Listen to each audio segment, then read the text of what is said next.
Hello friends, welcome to rise IAS YouTube channel. My name is Tanmoy. আজকের এই particular ভিডিওতে আমরা দেখে নেব যে সিমুলেটর টেস্ট ওয়ানে এনভায়রনমেন্টের থেকে যে সমস্ত কোয়েশ্চেনগুলো এসছে তার সলিউশন অ্যান্ড সেই কোয়েশ্চেনগুলোকে আমরা কিভাবে সলভ করতে পারতাম। ঠিক আছে, দেখো আমরা যে টেস্ট দিচ্ছি না, এই টেস্ট দেওয়াটা কিন্তু শুধু দিলে কিন্তু হবে না। এই টেস্টের পরে পোস্ট টেস্ট অ্যানালিসিস যেটা আছে সেটা কিন্তু না খুব ইম্পর্টেন্ট। এই অ্যানালিসিস যখন আমরা করছি তখন দুটো জিনিস আমাদের কিন্তু ফোকাস করতে হবে। বিশেষ করে যে সমস্ত কোয়েশ্চেনগুলো রং হয়েছে সেখানে দেখতে হবে আচ্ছা কেন পার্টিকুলার কোয়েশ্চেনটা আমি রং করলাম, what was my thinking in that time. মানে ওই এক্সাম মানে হলে আমার থিঙ্কিং কি ছিল, আর আমি কি আমার থিঙ্কিং চেঞ্জ করে এই কোয়েশ্চেনটাকে রাইট করতে পারতাম। এই অ্যানালিসিসটা থাকা কিন্তু খুব দরকার। এই ওভার দ্য টাইম যখন মাল্টিপল কোয়েশ্চেন এই অ্যানালিসিসটা আমরা করবো তাহলে কিন্তু আমাদের যে অবজারভেশন পাওয়ার কিন্তু বাড়বে। প্লাস হচ্ছে কিন্তু আমাদের আস্তে আস্তে আস্তে আস্তে দেখবো যে কোয়েশ্চেনে যে ভুল করা সেই প্রবৃত্তিটাও কিন্তু আস্তে আস্তে কমে আসবে। ঠিক আছে, তো এটা এর সাথে সাথে কিছু অ্যাডিশনাল ইনফরমেশন যেগুলো আমরা এই কোয়েশ্চেন থেকে পাবো সেইগুলোও কিন্তু আমরা আমাদের যে নলেজ বেস আছে সেখানে অ্যাড করে নেবো। তাহলে কিন্তু আমাদের নলেজ বেসটা কিন্তু আস্তে আস্তে আস্তে আস্তে বাড়তে থাকবে। ধরো ফার্স্ট এখানে ছিল, তারপর এখানে একটা টেস্ট সলভ করলাম, এখানে এখানে এইভাবে কিন্তু কিন্তু আমাদের হরাইজনটাও কিন্তু বাড়বে। বোঝা গেল?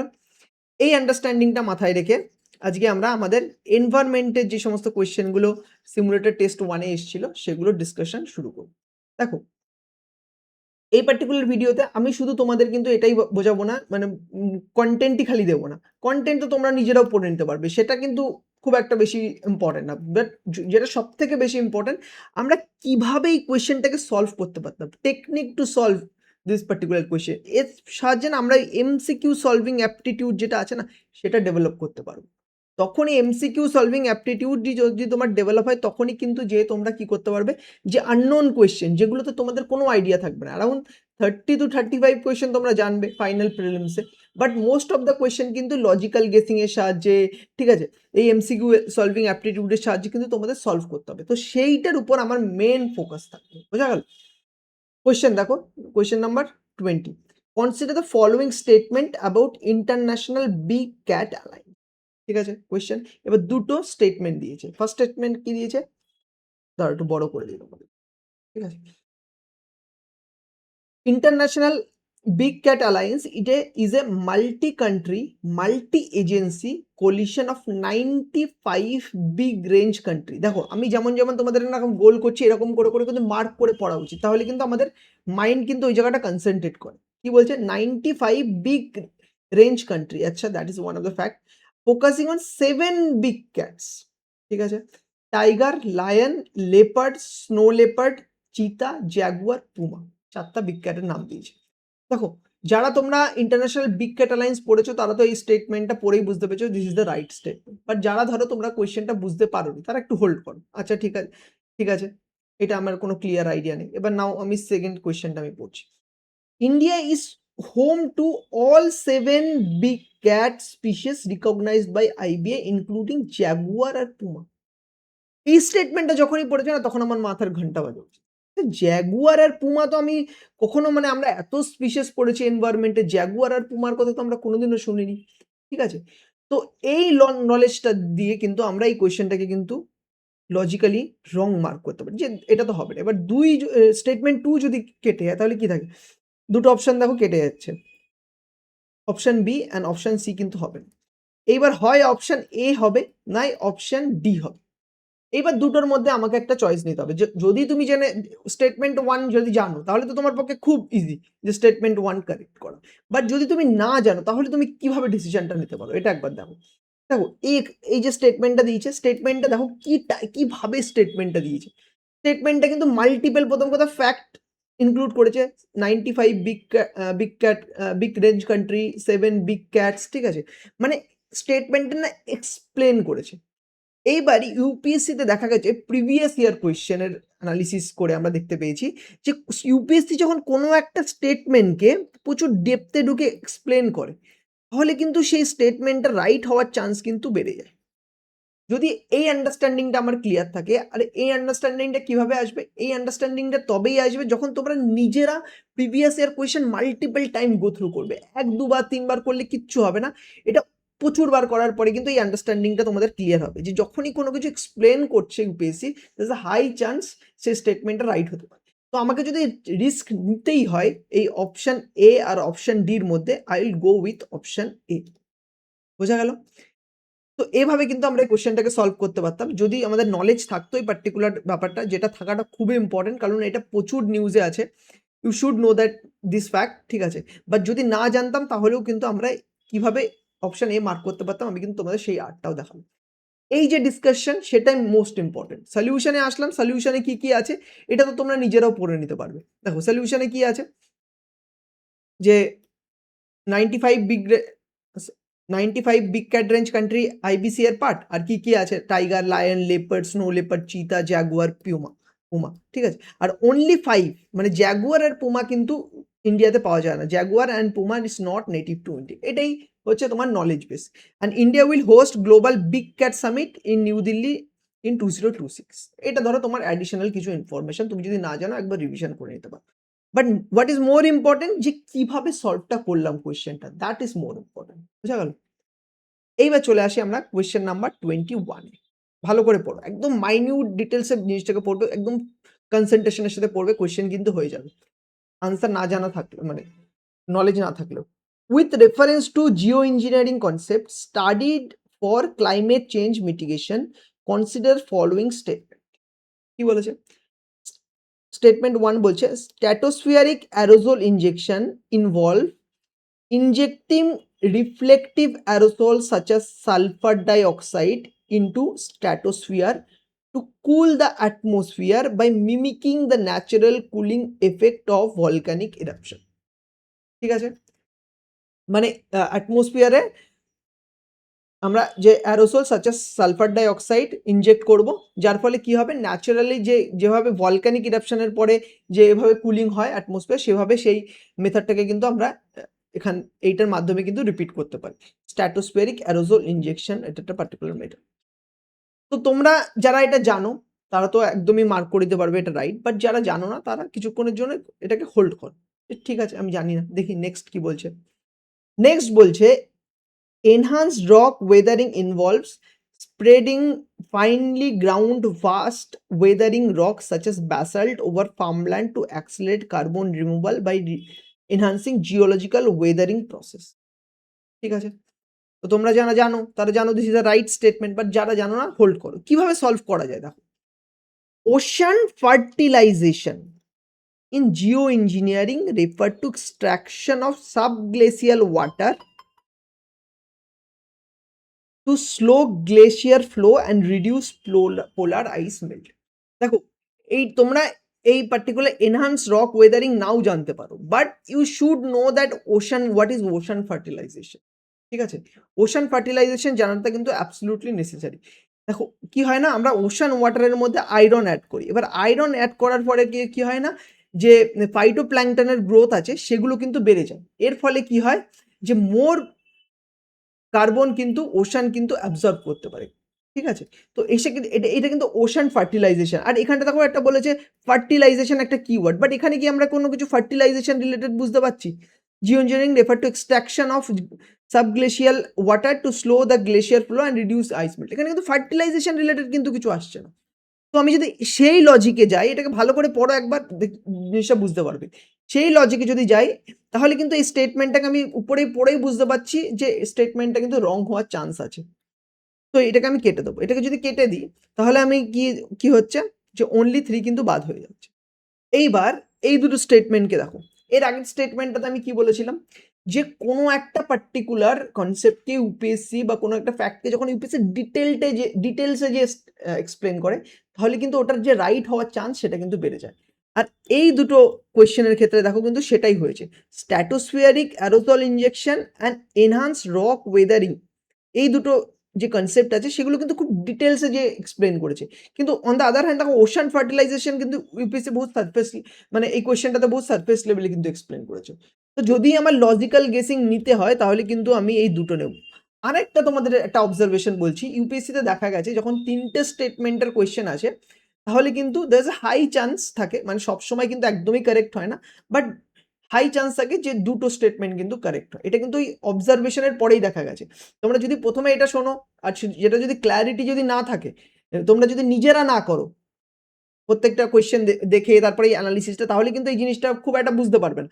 বাট যদি এটা দেখে থাকো, যারা খুব ভালো করে মাইনিউট ডিটেইলসে যে PYQ অ্যানালিসিস করেছো, তারা কিন্তু এই জিনিসটা জানো বা এই জিনিসটা অবজার্ভ করেছো যে যখনই 3টে স্টেটমেন্টের কোয়েশ্চেন আসে, ম্যাক্সিমাম ক্ষেত্রে, আমি একবারও বলছি না সব ক্ষেত্রে, ম্যাক্সিমাম ক্ষেত্রে কিন্তু দুটো স্টেটমেন্ট কিন্তু রাইট হয়। তো এই লজিকে কিন্তু আমরা অনলি 2 মারতে পারি। আর যদি নলেজের বেসিসে হয়, তাহলে তো আমরা প্রথমে দেখেই বুঝে যাচ্ছি যে স্টেটমেন্ট 1, স্টেটমেন্ট 2 কারেক্ট, কিন্তু স্টেটমেন্ট 3 ইনকারেক্ট। ঠিক আছে? তাহলে কি দেখালাম যে নলেজের বেসিসে আমরা কিভাবে সলভ করতে পারি, আর নলেজ থাকা না সত্ত্বেও আমরা কিভাবে উইথ বেসিক আন্ডারস্ট্যান্ডিং এই কোয়েশ্চেনটাকে আমরা সলভ করতে পারি। বোঝা গেল? দেখো আনসারে কি বলেছে? এটাই বলেছে যে স্ট্র্যাটোস্ফেরিক অ্যারোসল ইনজেকশন এর ব্যাপারে বলেছে। It's a solar radiation management technique involve deliberate injection of reflective aerosol into stratosphere. ঠিক আছে? এটা তো এক্সপ্লেন করেছে। স্টেটমেন্ট 2 তেও এটা বলেছে যে ERW seek to accelerate natural carbon sequestration by finely ground fast weathering rock over farmland। মানে জাস্ট এক্সপ্লেন করেছে, তোমরা নিজেরাও পড়ে নিতে পারবে। এখানে আমি তোমাদের আবার জিনিসটাকে পড়াচ্ছি, that does not make any sense, but question কিভাবে সলভ করা যেতে পারে, দ্যাটস মোর ইম্পর্টেন্ট। আর স্টেটমেন্ট 3 তে যেটা সবথেকে বেশি important, what is ocean fertilisation, এটাই দেখো এক্সপ্লেন করেছে। Ocean fertilisation involve adding nutrient, specially iron, to ocean water to stimulate phytoplankton growth and enhance CO2 absorption. That is important. ঠিক আছে? Ocean fertilisation. তো বোঝা গেল কিভাবে আমরা কোয়েশ্চেনটাকে সলভ করতে পারতাম, আর্টটা কিভাবে। ঠিক আছে? এইবার এই কোয়েশ্চেনটা দেখো, এটা না এই টাইপের কোয়েশ্চেন ইউপিএসসি কিন্তু রিসেন্ট ইয়ারে খুব জিজ্ঞাসা করছে। এটাকেও কিন্তু আমরা কিভাবে দেখো ভেরি লিটল নলেজ আমরা সলভ করতে পারি। This is called application based question. কিন্তু এটাকে নলেজ না থাকা সত্ত্বেও আমরা সলভ করতে পারবো। কিন্তু এই পার্টিকুলার যে কোয়েশ্চেনটা আছে 23, এটা সলভ করতে গেলে কিন্তু আমাদের নলেজের লাগবে। তো যখন তোমরা এনভায়রনমেন্ট রিভিশন করবে, ঠিক আছে, দেখবে যে রামসার সাইট অ্যাড হয়েছে, সেগুলো কিন্তু তোমাদের পুরোপুরি নলেজের পার্ট। বাট এই কোয়েশ্চেনটা তোমাদের অ্যাপ্লিকেশন, তোমরা কিভাবে থিঙ্কিং করছো তার পার্ট। ভালো করে কোয়েশ্চেনটা পড়ো। Rare earth mineral are essential for present and future technological development. Okay. However, if they are mined in an unsustainable manner, it can lead to significant adverse environmental impact. Okay. কি জিজ্ঞেস হচ্ছে? Which of the following are possible environmental impact of rare earth mining? Environmental impact কিন্তু জানতে চেয়েছে, possible. এবার আমি পড়ি, দেখি কতগুলো স্টেটমেন্ট আছে। বাবা 7টা স্টেটমেন্ট আছে, আমাকে কিন্তু প্রত্যেকটা ভালো করে পড়তে হবে। কি করেছে যে rare earth mineral and mining এর জন্য যে পসিবল এনভায়রনমেন্টাল ইম্প্যাক্ট হবে, সেটা কিন্তু আমাদের চেয়েছে। বাট এইটুকু আন্ডারস্ট্যান্ডিং তো আমাদের আছে যে এনভায়রনমেন্টাল ইম্প্যাক্ট কিন্তু মাইনিং এর ফলে নেগেটিভই হয়। ঠিক আছে? জাস্ট এইটুকু আন্ডারস্ট্যান্ডিং আমাদের আছে। এবার আমি কোয়েশ্চেনটাকে সলভ করি। Water pollution and acid mine drainage. আচ্ছা হ্যাঁ, ওয়াটার পলিউশন তো মানে there is a logically water pollution হওয়ার চান্স আছে। ঠিক আছে? তো I will go for this statement. Radioactive and hazardous waste generation. Hazardous waste generation তো হবে আমি জানি, বাট রেডিও অ্যাক্টিভে না আমার একটু কনফিউশন আছে। I will hold this statement 2। এরপর আমি দেখছি যে এয়ার পলিউশন। হ্যাঁ, আমরা দেখেছি যে এয়ার পলিউশন, যে মাইনিং এরিয়া থেকে প্রচুর এয়ার পলিউশন হয়। ঠিক আছে? প্রচুর ডাস্ট টাস্ট এগুলো আসে, এর ফলে এয়ার পলিউশন হয়। That is also correct. ঠিক আছে? এবার দেখি আমি 1 and 3 কোনগুলোতে কারেক্ট। 1 and 3 আছে এটাতে, 1 and 3 নেই, এটাতে 1 and 3 নেই, এটাতে আছে। তার মানে কিন্তু আমি দেখতে পাচ্ছি যে বি অ্যান্ড সি হওয়ার চান্স কিন্তু খুব কম। ঠিক আছে? এইবার স্টেটমেন্ট 4 টা পড়ো। Habitat loss and biodiversity destruction. Mining এর পরে যে বায়োডাইভার্সিটিতে নেগেটিভ ইম্প্যাক্ট পড়ে, সেটা আমরা সবাই কিন্তু জানি, আর সবাই পড়েওছি ব্যাপারটা। তো ইটস আ জেনারেল নলেজ, তোমরা যারা একবার এনভায়রনমেন্টাল রিডিং দিয়েছো তারাও কিন্তু এটা জানো। তো that is also a right step. High water consumption, আমরা এটা শুনেছি যে রেয়ার আর্থ মিনারেল কিন্তু প্রচন্ড পরিমাণে, ফর এক্সাম্পল যেমন লিথিয়াম এক্সট্রাকশন প্রসেস কিন্তু প্রচুর ওয়াটার ইন্টেন্সিভ প্রসেস। ঠিক আছে? তো high water consumption, this is also again right statement. এইবার দেখো, এটা দেখো স্টেটমেন্ট 6 কি বলছে? High magnitude earthquake could take place much over the planet. এটা জানি যে মাইনিং এর জন্য কিন্তু মানে আর্থকুয়েক তো দেখা যায়, হালকা পাতলা আর্থকুয়েক দেখা যায়, but high magnitude earthquake, how আবার মাচ ওভার দ্য প্ল্যানেট, এটা যখনই আমরা পড়বো না আমাদের জন্য ওই দিমাগ ঘন্টি বাজনা চাইয়ে। ঠিক আছে ভাই, দের সামথিং ফিশ, এটা তো ঠিক লাগছে না। তো আই হোল্ড দ্যাট স্টেটমেন্ট। ঠিক আছে? এরপর আমি এটাকে দেখবো যে স্টেটমেন্ট 7 কি বলছে? Natural purification of nearby river due to mineral run off. Natural purification of nearby river, আচ্ছা মাইনিং এর জন্য আবার ন্যাচারাল পিউরিফিকেশন অফ রিভার কিভাবে হয়? ঠিক আছে, এটা তো ঠিক লাগছে না, কারণ মাইনিং এর যে ইম্প্যাক্ট এনভায়রনমেন্টের উপর পড়ে সেটা নেগেটিভই হয় জেনারেলি। ঠিক আছে, তো স্টেটমেন্ট 7 কিন্তু আমি কেটে দেবো। স্টেটমেন্ট 7 যদি আমি কেটে দিই তাহলে দেখছি আমার এই সি তো আমরা অলরেডি কেটে দিয়েছি, এটাও বাদ চলে যাচ্ছে আর এটাও কিন্তু আমাদের বাদ চলে যাচ্ছে। প্লাস আমি জানি স্টেটমেন্ট 4 ও কিন্তু আমি কিন্তু রাখবো, এই স্টেটমেন্ট 6 ও কিন্তু লজিক্যালি একদম সাউন্ড করছে, I will not go with statement 6। তো স্টেটমেন্ট 6 ও কিন্তু কেটে যাচ্ছে, দেখো। তার মানে এই ৩ টে অপশনই কিন্তু কেটে গেল। বাদ বাকি রইল কি? 1, 2, 3, 4, 5 এটা থাকলো। ঠিক আছে? এইভাবে কিন্তু আমরা লজিক্যালি ডিডাক্ট করে কিন্তু আমরা আনসারে পৌঁছাতে পারি despite not having enough knowledge. বোঝা গেল? যে কিভাবে আমরা করলাম? সলিউশনে দেখো ওগুলো এক্সপ্লেইন করা আছে যে কিভাবে তোমাদের আ যে এনভায়রনমেন্টাল ইমপ্যাক্ট সেগুলো হয়, অ্যাসিড মাইন ড্রেনেজ, ঠিক আছে? তারপরে হচ্ছে এই জায়গাটা মনে রাখো যে রেয়ার আর্থ, এই যে রেডিও অ্যাক্টিভ এর কথা বললাম না? রেডিও অ্যাক্টিভ কিন্তু অ্যাকচুয়ালি হয় রেডিও অ্যাক্টিভ পলিউশন। কিভাবে? যে যখন থোরিয়ামের সাথে কিন্তু থোরিয়াম রিজার্ভের কিন্তু ক্লোজলি প্রক্সিমিটিতে কিন্তু বিভিন্ন রেয়ার আর্থ থাকে। তো যখন এই রেয়ার আর্থ আমরা এক্সট্রাক্ট করতে যাই তখন কিন্তু এই থোরিয়ামের কিন্তু এই রেডিও অ্যাক্টিভ যে এলিমেন্ট গুলো আছে সেগুলোও কিন্তু বাইরে আসার একটা চান্স থাকে। তো rare earth ore are frequently found alongside the radioactive element like uranium, thorium. Processing the mineral generate large volume of radioactive waste. বোঝা গেল? এবার স্টেটমেন্ট 3 ওটা এক্সপ্লেইন করা হয়েছে যে এয়ার পলিউশন, তারপরে বায়োডাইভার্সিটি লস, যেটা বললাম হাই ওয়াটার কনজাম্পশন। কিন্তু এই স্টেটমেন্ট 6 অ্যান্ড 7 আমরা বুঝতে পারছি দিস ইজ লজিক্যালি ইনকারেক্ট। তো এইভাবে কিন্তু আমরা কোয়েশ্চেনটাকে কিন্তু সলভ করতে পারতাম। জাস্ট তোমাদের কনসেন্ট্রেশন অ্যান্ড বেসিক নলেজ এই দুটো থাকলেই কিন্তু এই কোয়েশ্চেনটা, তারপরে হচ্ছে তার আগে এই পরপর ৩ টে কোয়েশ্চেনে কিন্তু সলভ করা যেত। বাট যখন তোমরা কোয়েশ্চেন নাম্বার 23 তে আসছো তখন দেখছো যে কি দিয়েছে না, রিসেন্টলি যে পেয়ার টাইপের কোয়েশ্চেন দিয়েছে সেরকম একটা দিয়েছে, কনজারভেশন রিজার্ভ দিয়েছে অ্যান্ড স্টেট অ্যান্ড লোকেশন দিয়েছে। এই যে কোয়েশ্চেনটা এটা কিন্তু তোমাদের নলেজ ছাড়া কিন্তু সলভ করা কিন্তু ডিফিকাল্ট হয়ে যাবে। কুমরাম ভীমা কনজারভেশন রিজার্ভ কোথায় আছে? আচ্ছা, তেলেঙ্গানা। কুমরাম ভীমা কনজারভেশন রিজার্ভ কিন্তু তেলেঙ্গানা আছে, তেলেঙ্গানাতেই আছে। এটি একটি পার্টিকুলার যে দুটো ধরো কাওয়াল টাইগার রিজার্ভ অ্যান্ড আরেকটা আছে ধরো তোমার Kawal tiger reserve and Tadoba Andhari tiger reserve. এই দুটো টাইগার রিজার্ভকে কিন্তু এই পার্টিকুলার যে লিঙ্ক করার যে করিডরটা সেটাকে কিন্তু কনজারভেশন রিজার্ভের স্ট্যাটাস কিন্তু দেওয়া আছে by Telangana government. Greater Hesaraghatta grassland conservation reserve, এটা কিন্তু কর্ণাটকেই আছে। অ্যান্ড তাসারচু কনজারভেশন রিজার্ভ, এটা হিমাচল প্রদেশেই আছে। আর বানি গ্রাসল্যান্ড আমরা এটা জানি যে মালধারী ট্রাইবের জন্য কিন্তু খুব বিখ্যাত। আর এই যে পার্টিকুলার বানি গ্রাসল্যান্ড যেটা আছে না, সেটা কিন্তু যে গুজরাট কাচ রিজিয়ন আছে সেখানে কিন্তু এই পার্টিকুলার গ্রাসল্যান্ডটা আছে। ঠিক আছে, এটা কিন্তু তোমাদের বেসিক নলেজের পার্ট। এবার দেখো আরেকটা তোমাদের একটা জাস্ট একটা অবজারভেশন দিচ্ছি, কিভাবে এই কোয়েশ্চেনটাতে এগোনো যেত ধরো তোমাদের আইডিয়া না থাকলে। তোমরা যারা বেসিক এনভায়রনমেন্ট রিভিশন করেছো তারা জানো এটা খুব ভালো করে, বান্নি গ্রাসল্যান্ড যেটা আছে এটা মধ্যপ্রদেশে নেই, এটা গুজরাটে আছে। তো স্টেটমেন্ট 4 কিন্তু ইনকারেক্ট। স্টেটমেন্ট 4 তাহলে আমি এটা দেখতে পাচ্ছি অল 4 কিন্তু হবে না। এবার একটা জিনিস না খুব ভালো করে অবজারভেশন করো,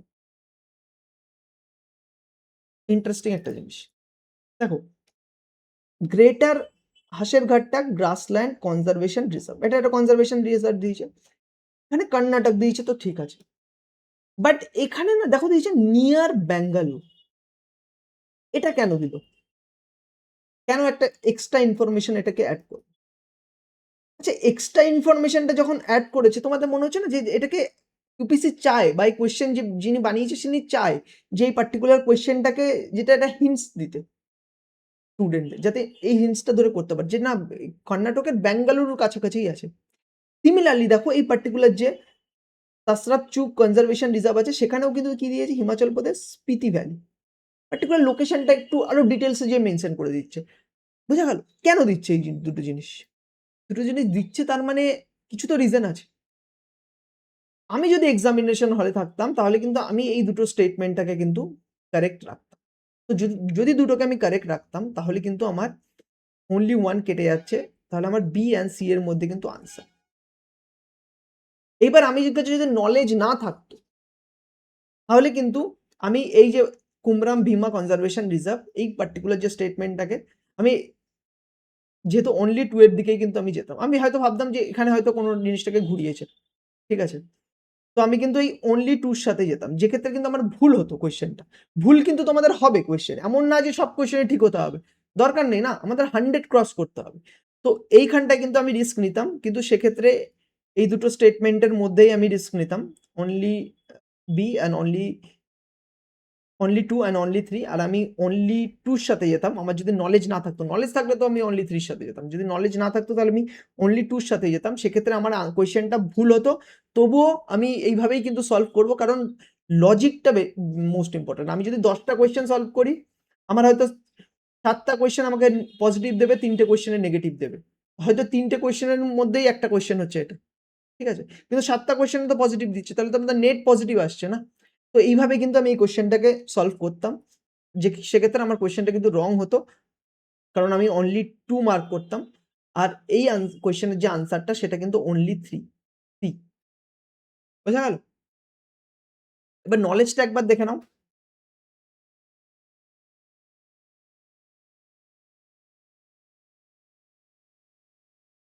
এই যেটাকে বললাম কুমরাম ভীম কনজারভেশন রিজার্ভ, এটা কিন্তু এই Kawal tiger reserve and Tadoba Andhari tiger reserve মহারাষ্ট্রে আছে, আর কাওয়াল টাইগার রিজার্ভ কোথায় আছে না তেলেঙ্গানা আছে, এই দুটোকে কানেক্ট করছে। গ্রেটার হাসারঘাটা গ্রাসল্যান্ড কনজারভেশন রিজার্ভ, এটা কিন্তু কর্ণাটকে আছে, ঠিক আছে। অ্যান্ড তাসারচু কনজারভেশন রিজার্ভ, এটা কোথায় আছে, হিমাচল প্রদেশে আছে। আর India's largest high altitude protected area, this is the important information. এর সাথে সাথে এটা হিমাচল প্রদেশের 5th কনজারভেশন রিজার্ভ। আর যেটাকে বললাম বান্নি গ্রাসল্যান্ড, এটা কিন্তু কচ্ছ গুজরাটে আছে, আর এটা কিন্তু এশিয়াস লার্জেস্ট ট্রপিক্যাল সাভানা, ঠিক আছে।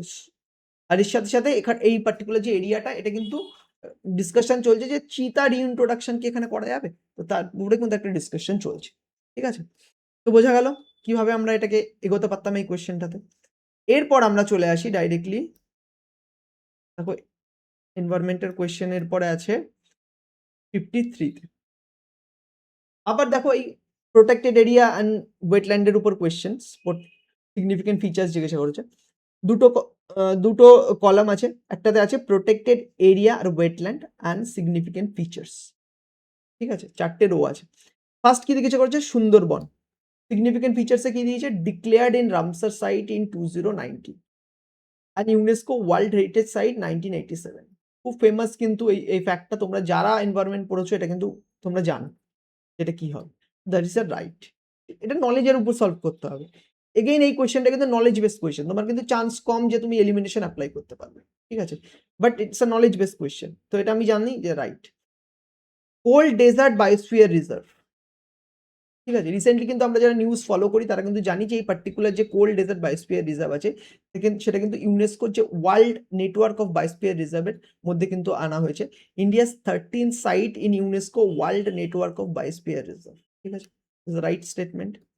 এরপর যেটা আছে তোমাদের শিরপুর লেক কোথায় আছে, ইন্দোরে। A Ramsar site recognise for its role in water bird congregations, ঠিক আছে।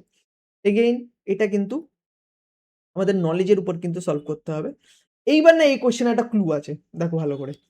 তারসারচু conservation reserve located in Leh Ladakh, India's largest high altitude protected area. একটা জিনিস মনে রাখবে, ইউপিএসসি কিন্তু সব কোয়েশ্চেনে কিছু না কিছু ক্লু কিন্তু ছাড়বেই, ঠিক আছে।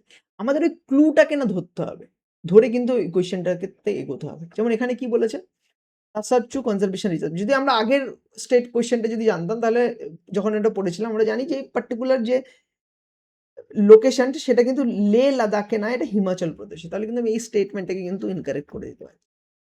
স্টেটমেন্টটাকে যদি আমি ইনকারেক্ট করে দিই তাহলে কিন্তু অল 4 হবে না, তো 3টের মধ্যে আসতে হবে, ঠিক আছে।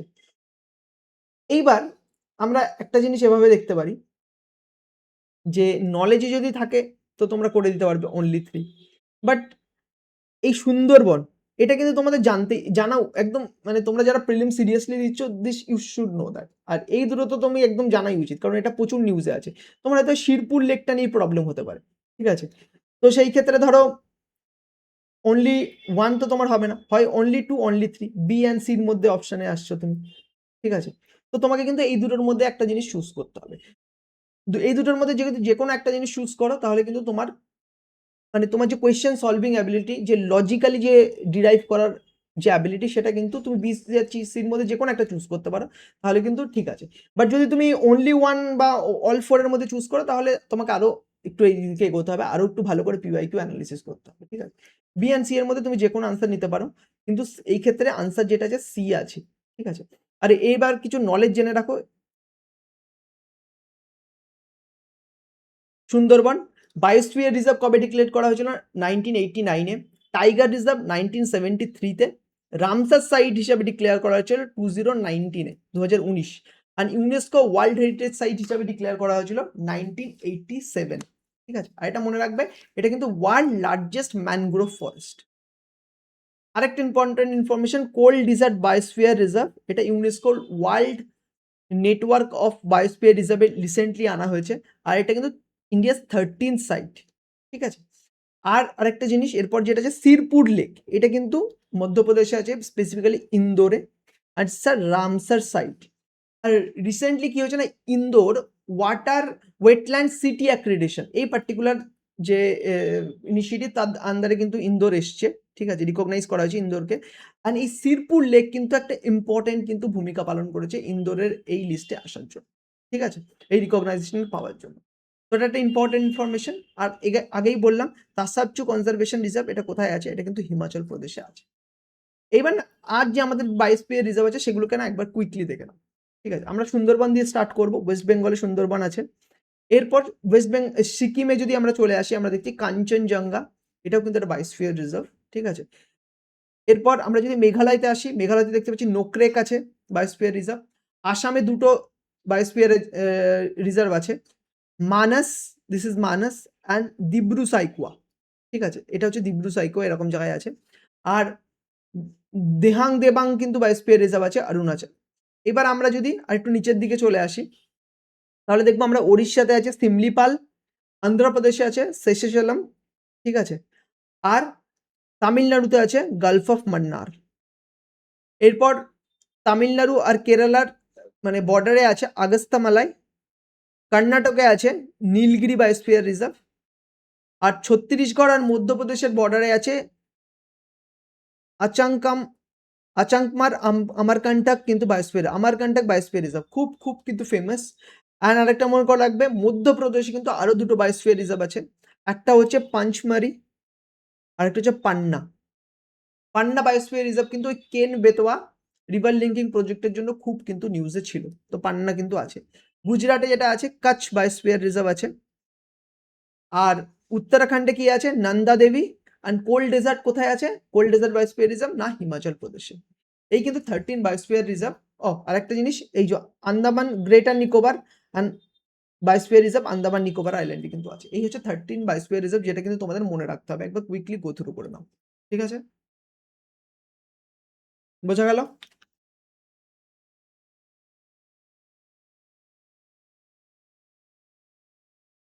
এবার আসছি আমরা কোয়েশ্চেন নাম্বার 54-এ। কনসিডার দ্য ফলোইং স্টেটমেন্ট, তিনটে স্টেটমেন্ট, নতুন টাইপের যে কোয়েশ্চেনগুলো ইউপিএসসি জিজ্ঞাসা করেছে সেই টাইপের।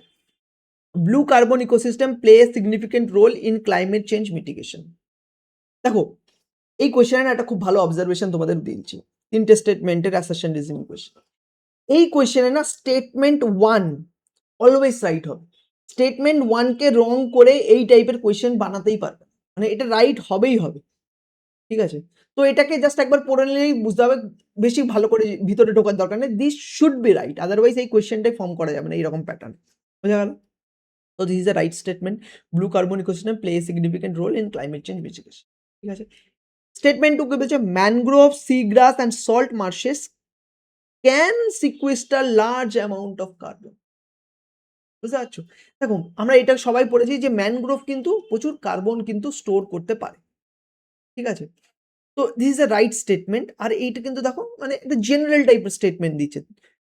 তোমরা 99% স্টুডেন্ট তো এটা জানো এই স্টেটমেন্টটা, ঠিক আছে। তো তোমরা জানো it's a right statement. But যারা জানো না তারা দেখো এই যে পার্টিকুলার যে স্টেটমেন্টটা হচ্ছে না, সেটা না মানে জেনারেলিস্টিক টাইপের স্টেটমেন্ট। ইউপিএসসি কিন্তু জেনারেলিস্টিক টাইপের স্টেটমেন্ট কিন্তু রাইট করার জন্যই কিন্তু বানায়, বুঝা গেল? এরপর স্টেটমেন্ট 3 দেখো, this ecosystem have lower carbon storage capacity compare to terrestrial forest. আচ্ছা, এইটা যখনই পড়লাম আমি, হায়ার দ্যান, লোয়ার দ্যান, আমি প্রথম কথা তো জানি যে ইউপিএসসি এইসব জায়গায় কিন্তু ট্র্যাপ করে। এবার যখন হায়ার লোয়ারে আসলাম আমার একদম দিমাগ পুরো একদম সচেতন হয়ে গেল। ঠিক আছে?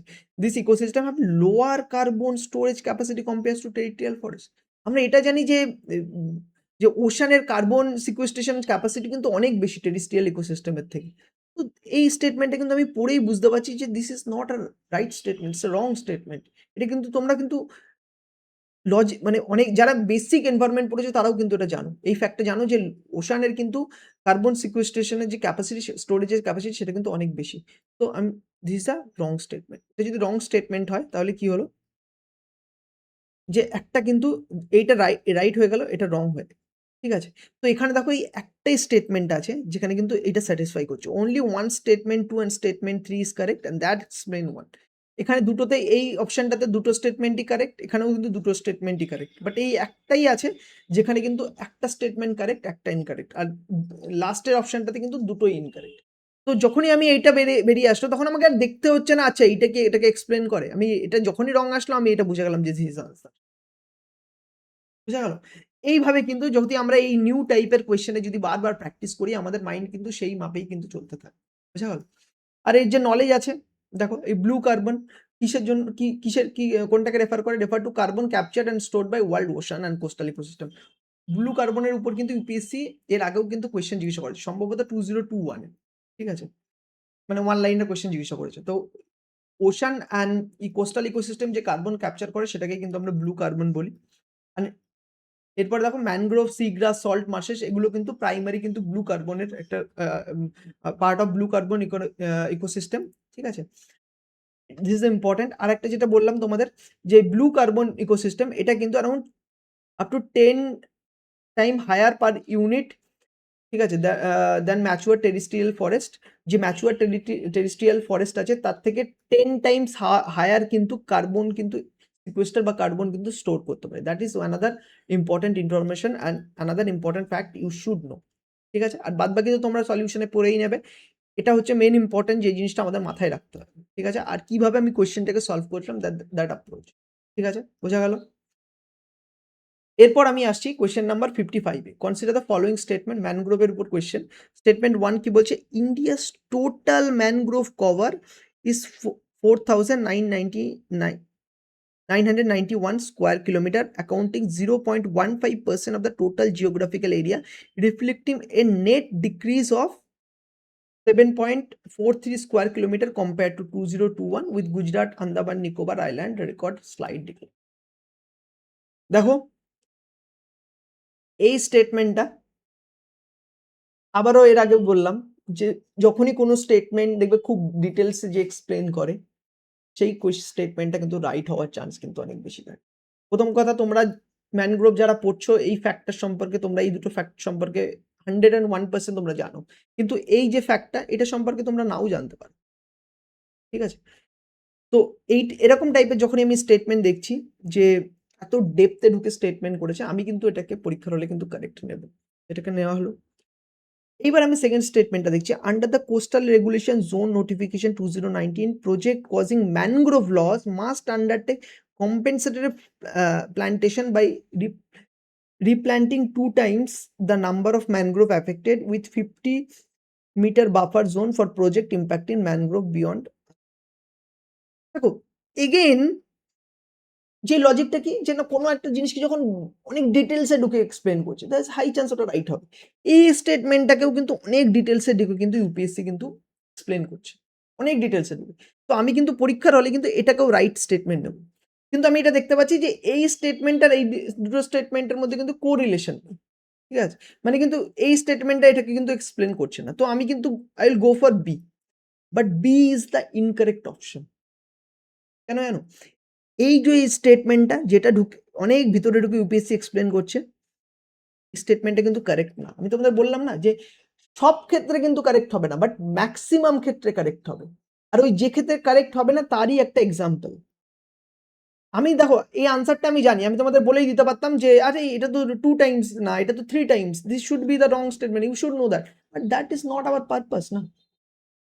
আমাকে দেখতে হবে যে পরীক্ষার হলে আমাদের যে মাইন্ডসেটটা সেটা ইম্পর্টেন্ট। তো আমি এটা দেখতে পাচ্ছি যে আমি এটা জানলাম যে আচ্ছা এত এক্সপ্লেইন যখন করছি দ্যাটস হাই চান্স কারেক্ট হবে। তো এটাকে আমি কারেক্ট নিলাম, এটাকে আমি কারেক্ট নিলাম, কিন্তু দেখলাম যে আচ্ছা কোনো কোরিলেশন নেই, I will go with option B. But এক্ষেত্রে option B is the wrong option, wrong answer.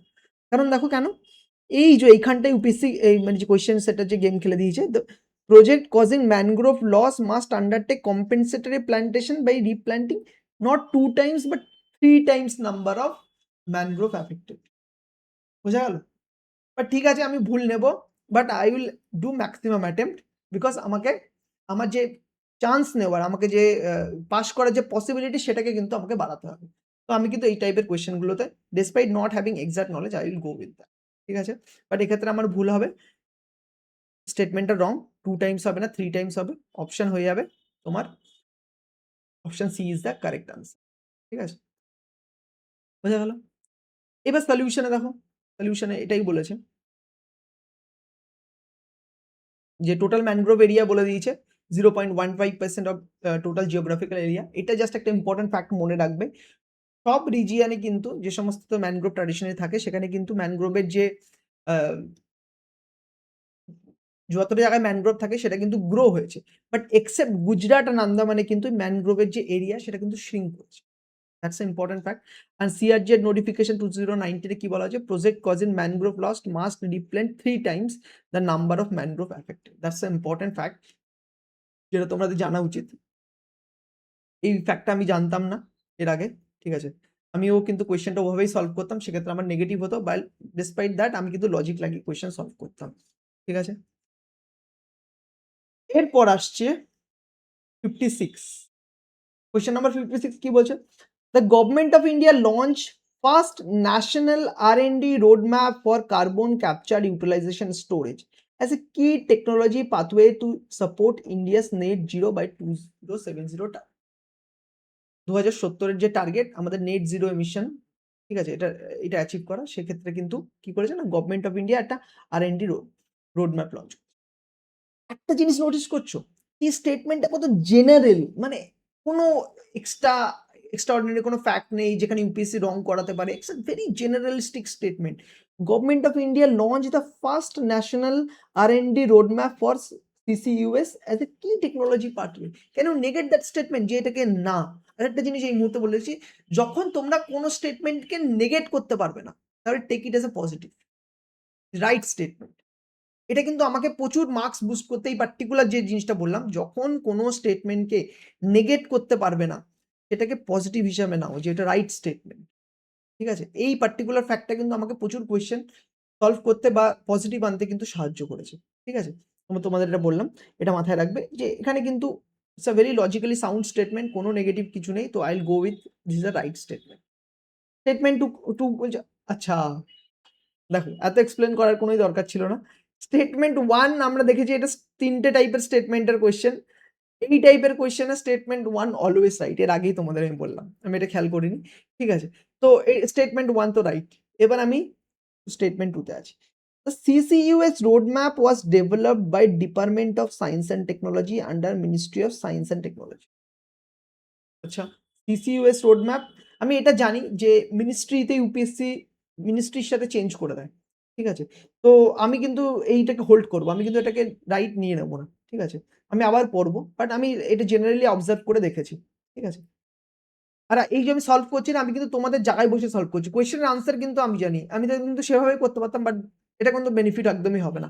যে কিভাবে একজন অ্যাসপিরেন্ট মাইন্ডের কিভাবে আমরা সলভ করতে পারি এক্সামিনেশন হলে, সেটা আমি তোমাদের দেখাচ্ছি। ঠিক আছে? The CCUS roadmap was developed by Department of Science and Technology under Ministry of Science and Technology। ঠিক আছে? আমি এটাকে হোল্ড করব।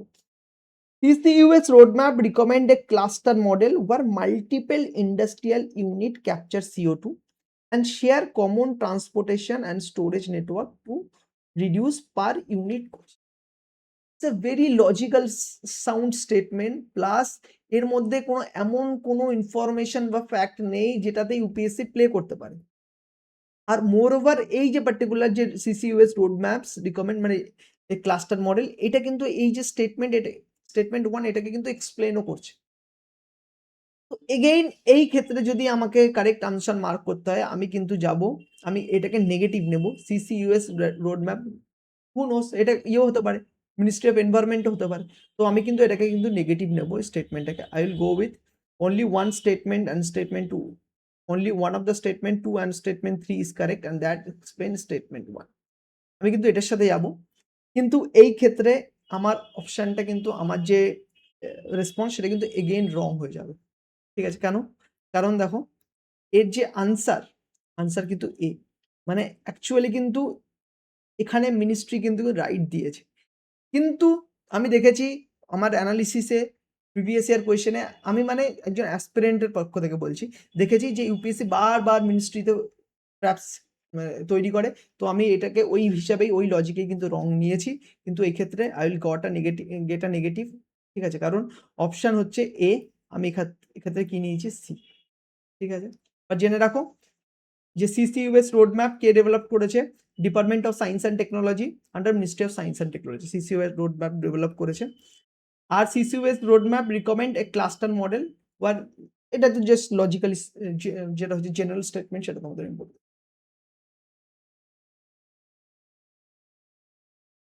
আর এখানটায় দেখো এটা এক্সপ্লেন করা আছে government of India launch first national R and D roadmap for CCUS. ঠিক আছে? নেট জিরো বাই 2070 যে টার্গেট সেটাকে মিট করার জন্য। আর department of science and technology develop CCUS roadmap. ঠিক আছে? আর ক্লাস্টার মডেল যেটা বললাম, recommend in the roadmap where multiple industry share CO2 transport and storage infrastructure. This is knowledge part, যেটা তোমাদের একবার দেখে নিতে হবে। ঠিক আছে?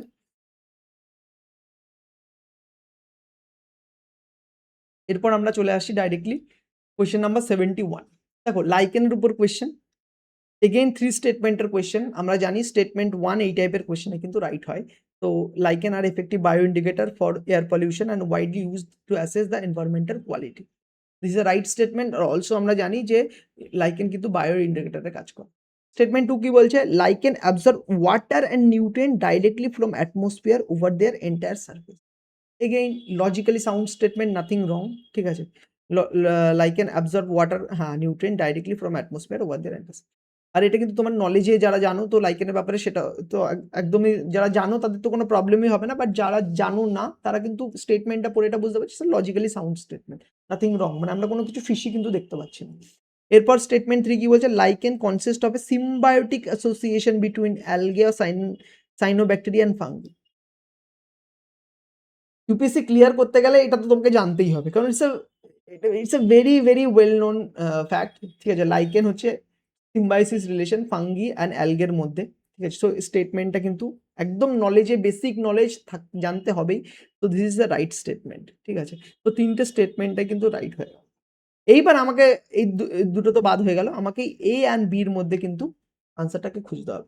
আচ্ছা, এইটাকে কিন্তু এই যে স্টেটমেন্ট 2 কি স্টেটমেন্ট 1 কে এক্সপ্লেন করে, স্টেটমেন্ট 3 কি স্টেটমেন্ট 1 কে এক্সপ্লেন করে। এবার এটা দেখার জন্য আমরা কি করতে পারি? দেখো এই টাইপের যখন এই কোরিলেশন বের করবে না, যে করে কি করে না, এক্সপ্লেন কি করে না, তাহলে না একটা জিনিস দেখবে বিকজ এর হেল্প নেবে। বিকজ কিভাবে হেল্প নেবো? এভাবে বলবে, lichen are effective bio indicator of all pollution and widely use to assess environmental quality because lichen absorb water and nutrient directly from the atmosphere over their entire surface.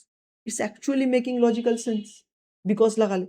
আবার আমি এটাকে পড়বো, lichen are effective bio indicator of all pollution and widely use to assess environmental quality because lichen consist of a symbiotic association between algae or cyanobacteria and fungi. এটাও কিন্তু logical sense হচ্ছে, মানে পড়ে কিন্তু লাগছে কোরিলেট। ঠিক আছে? তো আমি কিন্তু স্টেটমেন্ট এর সাথে যাব। এবার কিভাবে হচ্ছে সেটা কিন্তু তোমাকে ইয়েতেই দেওয়া আছে, এক্সপ্লেনেশনে। দেখো এখানে কি বলা হয়েছে, এই যে সিম্বায়োটিক রিলেশনের মানে ফলে, যে symbiotic relation between algae and fungal partner, ঠিক আছে, ফাঙ্গাস, এর ফলে কি হচ্ছে, যে এই ইউনিক স্ট্রাকচারটার ফলে এই যে প্রোটেক্টিভ টিস্যুটা হচ্ছে, যেটা হায়ার প্ল্যান্টে থাকে, সেটা কিন্তু প্রোটেক্টিভ টিস্যুটা কিন্তু ল্যাক হয়ে যায় এই পার্টিকুলার যে ইউনিক স্ট্রাকচারের ফলে। আর এর জন্য এরা সেন্সিটিভিটি টু পলিউশন, কিন্তু পলিউটেন্টের প্রতি প্রচন্ড সেন্সিটিভ হয়ে যায়। ঠিক আছে? এর ফলে কিন্তু এটা কিন্তু একটা বায়ো ইন্ডিকেটর হিসেবে কাজ করতে পারে। বোঝা গেল? তো that's a important thing, you should know that. And lichen well developed root system আছে, যার সাহায্যে কিন্তু, আচ্ছা, lack well developed root system and absorb water root system না থাকার জন্য তারা যে ওয়াটার অ্যান্ড নিউট্রিয়েন্ট সেটা কিন্তু ডাইরেক্টলি অ্যাটমসফিয়ার থেকে কিন্তু অ্যাবজর্ব করে। অ্যান্ড এর সাথে সাথে highly susceptible to atmospheric change and pollution, তার জন্যই কিন্তু তারা বায়ো ইন্ডিকেটর হিসেবে কাজ করতো। এটা হচ্ছে নলেজ পার্ট। আর এটা হচ্ছে তোমাদের একটা হচ্ছে তোমাদের solving MCQ solving aptitude part, আর একটা হচ্ছে তোমাদের নলেজ পার্ট। নলেজ পার্টটা তো দেখে নিলে, প্লাস আমরা কিভাবে এটাকে বিকজ লাগিয়েও সলভ করতে পারলাম তোমরা সেটাও বুঝে নিলে। ঠিক আছে, এরপর দেখো একটা কোয়েশ্চেন আসে, which of the following best describe the concept eco-rage? ঠিক আছে, এই টাইপের কোয়েশ্চেনগুলো কিন্তু খুব জানে দা ইউপিএসসি, বেস্ট ডিসক্রাইব, বিশেষ করে এনভায়রনমেন্টে। A policy framework adopted by the government to impose strict penalty on industry violating environmental law. আচ্ছা, হতে পারে। তারপরে আমি আসছি, আমি এইটুকু জানি যে ইকো মানে এনভায়রনমেন্ট, আর রেজ মানে ঠিক আছে রাগ ঠাক টাইপের এরকম কিন্তু একটা আমি বুঝতে পারছি। এইবার আমি যখন স্টেটমেন্ট মানে অপশন বি তে আসছি, আমি এটা দেখছি psychological response of intense anger or frustration arising from environmental degradation and climate change. এই যে দেখো, রেজের জন্য অ্যাঙ্গার অ্যান্ড ফ্রাস্ট্রেশন এটাও আসছে, প্লাস ইকোর জন্য কিন্তু এনভায়রনমেন্টাল ডিগ্রেডেশনও আসছে। তো এইভাবে কিওয়ার্ড ব্রেক ডাউন করে কিন্তু আমরা অপশন থেকে দেখতে পাচ্ছি, আচ্ছা এই অপশনটাতেই কিন্তু ইকো কভার হচ্ছে আর রেজও কভার হচ্ছে। ঠিক আছে, যারা জানো না, যারা জানো তারা তো একবারে মেরে বেরিয়ে যাবে, কোনো অসুবিধা নেই, বাট যারা জানো না তারা কিন্তু মোস্ট লাইকলি এই অপশনটাই কিন্তু তোমরা সিলেক্ট করতে হবে, আমরা যদি এটাকে ব্রেক ডাউন করি। তো এখনো পর্যন্ত অপশন বি কিন্তু আমি রাখছি। এরপরে আমি কি দেখছি, a form of organise protest in which environmental group are violent use violent means to resist industrial project. ঠিক আছে, তো এটাও কিন্তু আমি এখানে দেখতে পাচ্ছি যে রেজের একটা ব্যাপার আছে, তো এটাকেও কিন্তু আমি হোল্ডে রাখবো, যে আমি এখনো পর্যন্ত না সিও হতে পারে। এবার আমি স্টেটমেন্ট অপশন ডি পড়ি, এ scientific method use to measure ecosystem resilience under stress condition. আমি এখানে দেখতে পাচ্ছি ইকো তো আছে, বাট রেজের কিন্তু কিছু ব্যাপার নেই। তো অপশন বি অ্যান্ড অপশন সির মধ্যে তোমাকে আবার পড়তে হবে, এটা তোমরা সেকেন্ড রাউন্ডে পড়তে হবে। এরপরে দেখো অপশন বি যখনই আমরা পড়ছি না, এখানে দেখো একদম এক্সপ্লেন করে দিয়েছি যে এ psychological response of intense anger. এখানে কিন্তু এ ফর্ম অফ অর্গানাইজ প্রোটেস্ট বলছে, এটাকে বলছে একটা প্রোটেস্ট, বাট রেজ কিন্তু আমরা বুঝতে পারছি যে অ্যাঙ্গার টাইপের না। কিন্তু এখানটা কি বলছে, যখন আমরা সেকেন্ড রাউন্ডে মাইনিউট ডিটেলসে পড়বো আমরা দেখতে পাচ্ছি যে না এটা অর্গানাইজ প্রোটেস্ট। তা ইন্টেন্স অ্যাঙ্গার যদি বলে অর্গানাইজ প্রোটেস্ট, আমি এটা পড়ে বলছি না এটা ইন্টেন্স অ্যাঙ্গারই হবে, আর that is the right answer. বোঝা গেল যে আমরা কিভাবে সলভ করতে পারি। তাই কিন্তু এখানে দেখো তোমাদের এক্সপ্লেন করা আছে, eco rage refer to growing psychological phenomena where individual experience intense anger, frustration, helplessness due to environmental destruction, biodiversity loss and impact of climate. ঠিক আছে, এই টাইপের কোয়েশ্চেন গুলো, এটা তো এরকম কি হয় না বেস্ট ডেসক্রাইব, এরকম আননোন কোয়েশ্চেন কিন্তু তোমাদের আসবে, আর তোমাদের কিন্তু এইভাবে লজিক্যালি কিন্তু সলভ করতে হবে। ঠিক আছে, এবার আমি এটা দেখি, consider the following outcome and adopted operationalise COP30 Belem Brazil. মানে COP30 তে কি কি ইনিশিয়েটিভ বা আউটকাম অ্যাডপ্ট করা হয়েছে। Belem action mechanism, a just transition mechanism to support fair and equitable global transition to a green economy for worker and communities. Tripling of adaptation finance, country agreed to work towards tripling adaptation finance and mobilizing $1.3 trillion annually by 2035 for overall climate action. Tropical Forest Forever Facility, a Brazil-led blended finance mechanism offering long-term performance-based payment to tropical forest country for conservation. Statement 4 কি বলছে, loss and damage fund, newly established COP30 as world first dedicated climate loss and damage mechanism. আমরা এইটা কিন্তু জানি যে loss and damage fund তো আমি শার্মাল শেখে যখন কপ হচ্ছিল সেই টাইমে আমরা পড়েছিলাম, ওই টাইমে অপারেশনাল হয়েছে। COP30 কি করে ফার্স্ট নিউলি এস্টাবলিশড কি করে হয়, এটা তো নলেজের দিয়ে আমরা সলভ করে দিতে পারি, দিস ইজ 100% রং স্টেটমেন্ট, তো এটা কিন্তু অল ফোর হবে না। এইবার এই স্টেটমেন্টটা, এই কোশ্চেনটা সলভ করতে গেলে কিন্তু তোমাদের জানতে হবে যে COP30 বেলামে যেটা হয়েছিল সেখানে কি কি ইনিশিয়েটিভ নেওয়া হয়েছিল। খুব famous initiative Belem action mechanism, tripling adaptation finance and tropical forest forever facility. খুব ফেমাস তিনটে ইনিশিয়েটিভ, কিন্তু আরও নেওয়া হয়েছিল, বাট এই তিনটে কিন্তু খুব ফেমাস। তো এটা কিন্তু তোমাদের নলেজ বেসে কিন্তু সলভ করতে হবে, অনলি 3 কিন্তু এর আনসার হবে। ঠিক আছে, আর এই ট্রপিক্যাল ফরেস্ট ফরএভার ফেসিলিটি এখান থেকে কিন্তু ইউপিএসসি 2026-এ কিন্তু হাই চান্স ইউপিএসসি কোয়েশ্চেন জিজ্ঞেস করতে পারে, খুব ভালো করে কিন্তু এটা পড়বে, ট্রপিক্যাল ফরেস্ট ফরএভার ফেসিলিটি ডেপথে যে পড়বে। ঠিক আছে, আর এটাকেই দেখো এখানে এক্সপ্লেন করে দেওয়া আছে, Belem Belem action mechanism indeed adopted COP30, ঠিক আছে। আর COP30 তে আর কি হয়েছিল, ট্রিপলিং অ্যাডাপ্টেশন ফাইন্যান্স কিসের জন্য, মোবিলাইজিং 1.3 ট্রিলিয়ন অ্যানুয়ালি বাই 2035, ঠিক আছে। আর ট্রপিক্যাল ফরেস্ট ফরএভার ফেসিলিটি যেটাকে বললাম ব্রাজিলে নেওয়া হয়েছিল, যে যত এটা হচ্ছে কেমন বলতো, কান্ট্রিদের এনকারেজ করছিল যে তোমরা তোমাদের যে ট্রপিক্যাল ফরেস্ট আছে সেগুলোকে প্রোটেক্ট করো, ঠিক আছে। তার জন্য কিছু ইনসেন্টিভও দেওয়া হবে, যেমন $4 per hectare for maintaining forest cover, ঠিক আছে। আর লস অ্যান্ড ড্যামেজ ফান্ড যেটা বললাম, it's not a newly established at COP30, it was first operationalise কবে হয়েছিল, COP27 শার্মাল শেখে। বোঝা গেল? এটা ছিল এটার আনসার। এরপর আর দুটো কোয়েশ্চেন আছে জাস্ট আমাদের। দেখো question number 93, consider the following statement regarding honey badger. এটা কিন্তু একটা পার্টিকুলার স্পিসিস, খুব নিউজে ছিল, ইম্পর্টেন্ট। কি বলছে, it is predominantly carnivorous in diet and has very few natural predator. আচ্ছা ঠিক আছে, I don't have exact knowledge, I will hold. Adult individual maintain extensive home range and exhibit scant marking behavior. এই যে particular না, এটা again it's a very generalistic statement. So I will go with that statement. I will consider this is the right statement. তো আমি যে বুঝতে পারছি যে স্টেটমেন্ট 2 তো রাইট হবে, এবার স্টেটমেন্ট 3 দেখি। The species follow a fixed and well defined breeding season. বুঝতে পারছো যে স্টেটমেন্টটাকে কিভাবে ন্যারো করা হচ্ছে, ফিক্সড অ্যান্ড ওয়েল ডিফাইন্ড, মানে একদম দাবে কে সাথ বল রहा हूं, ये ফিক্সড है, যে ব্রিডিং সেশনটা আছে সেটা ফিক্সড অ্যান্ড ওয়েল ডিফাইন্ড। এই টাইপের যখন এই কোয়েশ্চেন আসে না, ইউপিএসসি কিন্তু এগুলোকে কিন্তু এরকম অথরিটেটিভ টোনে কিন্তু ইউপিএসসি কোয়েশ্চেনগুলো বানায় না। আর কোয়েশ্চেন যেগুলো অথরিটেটিভ টোনে থাকে সেগুলো কিন্তু রং হয় সেই সমস্ত স্টেটমেন্টগুলো। তো I will consider this is a wrong statement. Again কি বলছে, study conducted in Sariska tiger reserve reported the species to be highly diurnal. Again আচ্ছা, হাইলি বলতেই তো পারতো, এটা ডাইরিউনাল, হাইলি ডাইরিউনাল বলার কি দরকার, এরকম এক্সট্রা জিনিস কি কেন দেবে, দরকার নেই না। তো আমি অ্যানালিসিস করে প্রিভিয়াস ইয়ারের অ্যানালিসিস করে আমার অ্যানালিসিসে দেখা গেছে যে এই টাইপের যখন ইউপিএসসি দেয় কিছু হাইলি, ঠিক আছে, ইনভার্স, মানে এই টাইপের জিনিসগুলো কিন্তু দেখা যাচ্ছে রং। তো I will consider this is a wrong statement. তো যদি 4 স্টেটমেন্ট 4 যদি রং হয় এন্ড স্টেটমেন্ট 3 যদি রং হয়, তাহলে আমার কাছে বেশি থাকলো 1 and 2। So I'll go with 1 and 2। এবার দেখি এটা রাইট না রং।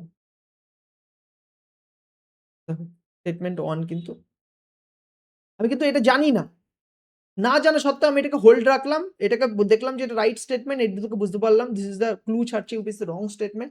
তো I will go with statement 1, যেটা কিন্তু কারেক্ট। এখানে দেখো এটাই লেখা আছে, হানি বেডজার কি কার্নিভোরাস, ঠিক আছে, রোডেন্ট বা ফ্রগ এদেরকে কিন্তু খায়। আর ফিউ ন্যাচারাল প্রেডিটার কিন্তু আছে, ঠিক আছে, বাট অকেশনালি লায়ন বা লেপার্ড এদেরকে হান্ট করে। আর এটা মনে রাখবে যে জেনারেলি এরা সলিটারি অ্যানিমাল হয় and scent marking behaviour show করে, and specifically they don't have a fixed breeding period. আর সারিস্কা টাইগার রিজার্ভ যেটা যেখানে আছে, যে সারিস্কা টাইগার রিজার্ভ আছে, এখানে স্টাডি কন্ডাক্ট করা হয়েছিল, এখানে দেখা গেছে যে এই পার্টিকুলার যে অ্যানিমালরা আছে সেটা কিন্তু নকটার্নাল। বোঝা গেল?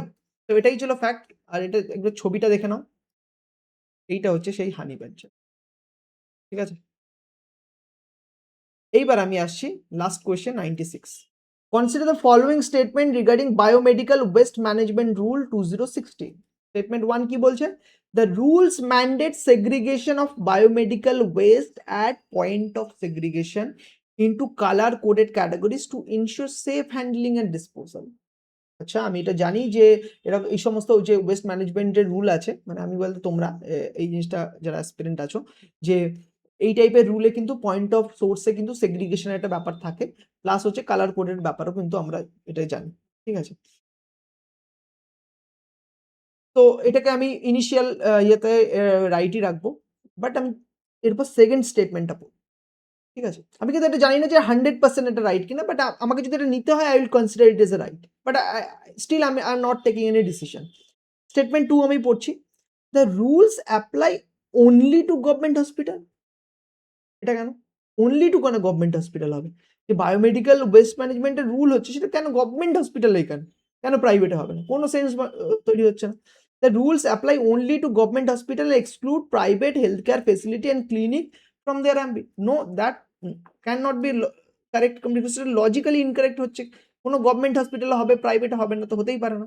So I will consider it's a wrong. আমি কিন্তু এটা জানি না 100% রাইট আর রং, বাট আমি এটা বুঝতে পারছি ইটস আ 100% রং স্টেটমেন্ট। ঠিক আছে? এই টাইপের কোয়েশ্চেনের সুবিধা কি বলতো? যখনই আমি একটা রং স্টেটমেন্ট ফাইন্ড করে নেবো না, দুটোর মধ্যে একটা আমার আনসার ঝট করে চলে আসবে। এটা হচ্ছে তোমার একটা অপশনই আছে যেখানে স্টেটমেন্ট 2 কিন্তু নট কারেক্ট। এটা কিন্তু একবারে চলে আসবে। এবার বায়োমেডিক্যাল ওয়েস্ট ম্যানেজমেন্ট রুল আছে, তার সম্পর্কে বেসিক কিছু ইনফরমেশন কি আছে। এই যে segregation of biomedical waste, source of জেনারেশনে ওখানে কিন্তু সেগ্রিগেট করতে হবে, তার জন্য কিন্তু কালার কোডেড ক্যাটাগরিজ আছে, যেমন ইয়েলো, রেড, হোয়াইট, ব্লু। তো এরকম ভাবে কালার কোডেড ক্যাটাগরিজ আছে।